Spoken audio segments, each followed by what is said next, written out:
Hi friends.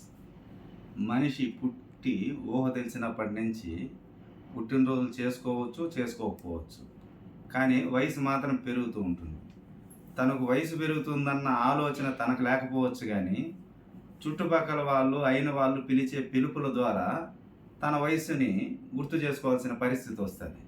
సహజంగానే వయసులో పెద్దోళ్ళు ఏరా బాబు అని పిలవచ్చు, లేదా వయసులో చిన్నోళ్ళు ఏమన్నా అని పిలవచ్చు. అన్న బాబు అనే దగ్గర పెద్ద సమస్య లేకపోవచ్చు కానీ వేరే పిలుపులు వచ్చినప్పుడు తనకు వయసు గుర్తుకొస్తుంది. ఒకరోజు నేను బస్సులో వెళ్తున్నా. కండక్టర్కి ఒక ఆవిడికి మధ్య ఏదో చిన్న గొడవ జరిగింది. ఆవిడ కోపంతో ఆ డిపో మేనేజర్కి ఫోన్ చేసి ఇతని మీద కంప్లైంట్ చేసింది.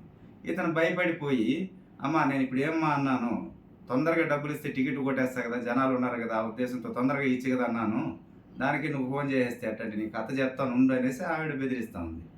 మధ్యలో నేను కలుగు చేసుకొని ఎందుకు మా అట్లా కంప్లైంట్ చేస్తా ఉన్నా. అది కాదు అంకుల్ అనింది.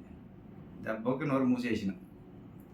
సరే అని చెప్పనేసి తర్వాత కొద్ది రోజుల తర్వాత నేను దారిలో పోతుంటే చూడు తాత పోతున్నాడు అని చెప్పనేసి మా అన్న కూతురు చూపెట్టి నన్ను చూపెట్టింది. అప్పుడు అనిపించింది, ఓహో మనం తాత కూడా అయిపోయినామే అని చెప్పి. సరే ఈ విషయాన్ని ఒక సార్తో ప్రస్తావించిన. చూడండి సార్, తెలియకనే మన వయసు పెరుగుతూ ఉంటుంది, ఈ పిలుపుల ద్వారా ఇలా వినిపించుకోవాల్సి వస్తుంది అని. అవునా, నువ్వు దానికి బాధపడుతున్నావా? సరే నాకు ఇన్సిడెంట్ ఒకటి చెప్తాను నేను. ఒక రోజున నాకు మనవరాలు వరస అయ్యే ఒక పాప దగ్గరకు వచ్చి, తాత నీకెంత వయసు అన్నది. 40 ఏళ్ళు అన్నాను.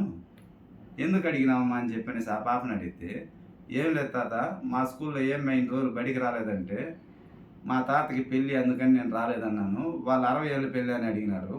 కాదని చెప్పేస్తాను, 40 ఏళ్ళ పెళ్ళి అని చెప్పేస్తానని చీరారెడ్డి. నువ్వేమీ చెప్పబాకలేమ్మా, ఇక్కడ కాపీ అని చెప్పాను.